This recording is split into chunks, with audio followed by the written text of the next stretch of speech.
How does giving impact you? Sharon Horne-Ellstrom here. Welcome to day 184 of our Supersize You annual challenge. Today we're talking about, and all this month we're focusing on the area of contribution. We use a 9-part life framework, and each month of this year we're focusing on one of those areas, and this month is contribution. We talked about it yesterday.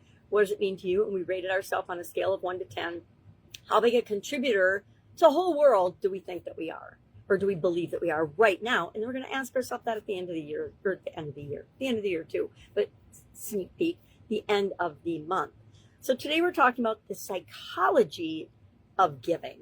And it turns out scientists have done a whole lot of studies on this, and they have found that giving increases a whole lot of things and helps us out as human beings in many ways.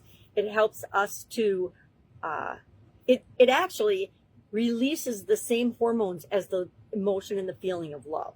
And so giving and love and gratitude and a few other things all have the highest vibration. We're not going to get into energy because I don't know that much about it. I just know how it impacts me. And I encourage you to think about it and how it impacts you as well. But we're not going to talk about that today because it goes way too deep. But scientists have discovered a couple of really cool things. Number one, that giving increases our longevity. So if you want to live longer, be a giving person instead of a taker. We'll talk about that this month for sure too. It reduces our stress. And how many of us in this quick, fast-paced world could use a little stress reduction? It also increases our immune system. Again, with all the crazy stuff and colds, and I live with my granddaughters and they tend to pick everything up at school, and I choose to not participate in that and want to shield myself against that. Well, one way we can do that is by giving. Remember, giving isn't just money. Giving is our time, our attention, our resources, our skills, our unused items. One of my favorite ways to give is every single month when the Epilepsy Foundation comes around, I make sure I have some boxes for them. Because there's always things that I'm not using, but other people would benefit from having access to and using, right? So it also increases our happiness. I don't know about you, but when I give something without expecting anything in return, I feel good. And they've done studies about that too. It turns out that the giver actually experiences more than the person or the thing that they gave to. I think that's a pretty powerful reason for being a giver versus a taker.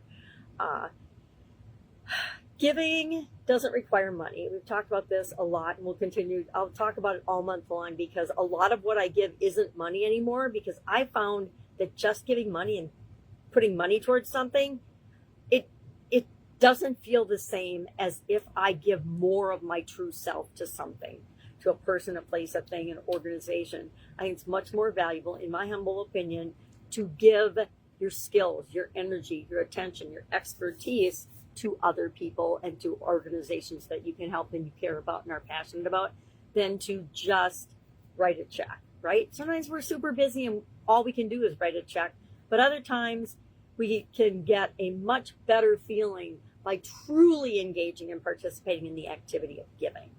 It's like when we do our affirmations. If you do affirmations, you know me, we can do them hollowly, meaning just at the surface, and we're going through the motions, but we're not really feeling it or sensing it or making it a part of us. Totally different results when that happens. So what are we going to do today? What's our challenge? I challenge you to do a random act of kindness today.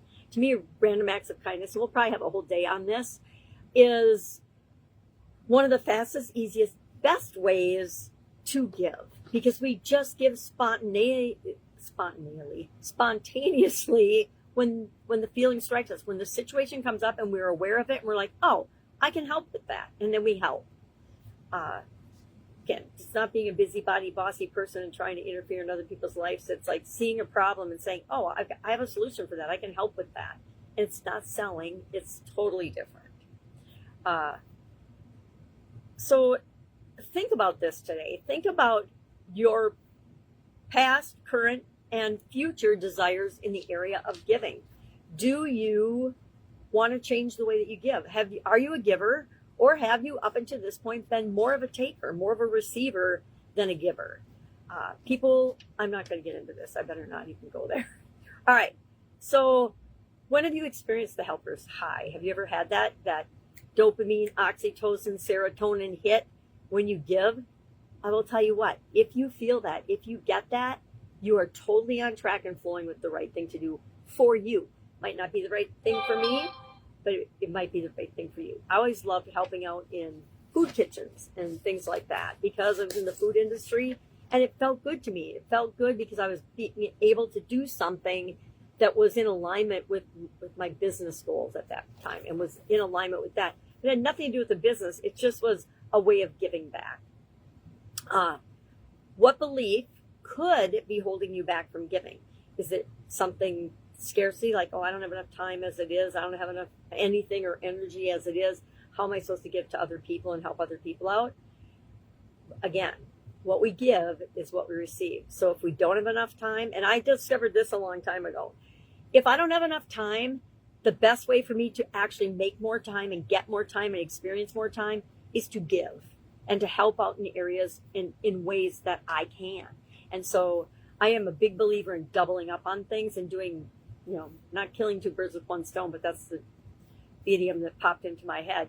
Actually accomplishing two things with one act. So I am a huge believer in giving and giving generously of your time, energy, skills, expertise, love, positive emotions, gratitude. I think all of us could benefit by giving more attention to those things. If we want more time and more resources in our life, then we should be giving those things and sharing those things and sharing our gifts with other people.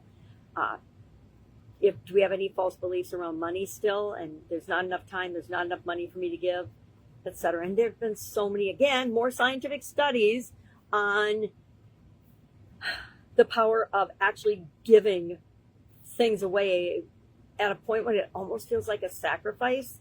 Like, very, very rarely have extra time, but I do find ways to give and share my time and pay attention to people that need it if they just ask. Asking is one of the best ways to clear blocks and move forward in our life, by the way. Hey, can I just ask you a quick question? The answer is always yes, unless I'm in the middle of something else or helping someone else, and then it might be a couple of minutes. How would your life change if you gave generously as a lifestyle instead of as an occasional act? It's just one to ponder for today. What are we doing today? We are sharing in the comments below a random act of kindness that we've recently done and how it made us feel. And again, just be aware, like if you're like me and sometimes giving felt pretty hollow and like it was just going through the motions, that's exactly what this question is talking about. All right, any questions? Hit me up and ask. Otherwise, go out, make an amazing day. Give your wonderful self to those you love and care about and maybe other people that you encounter along the way. All right, let me know how it goes. All right, I have a great day, and I will, of course, be with you tomorrow.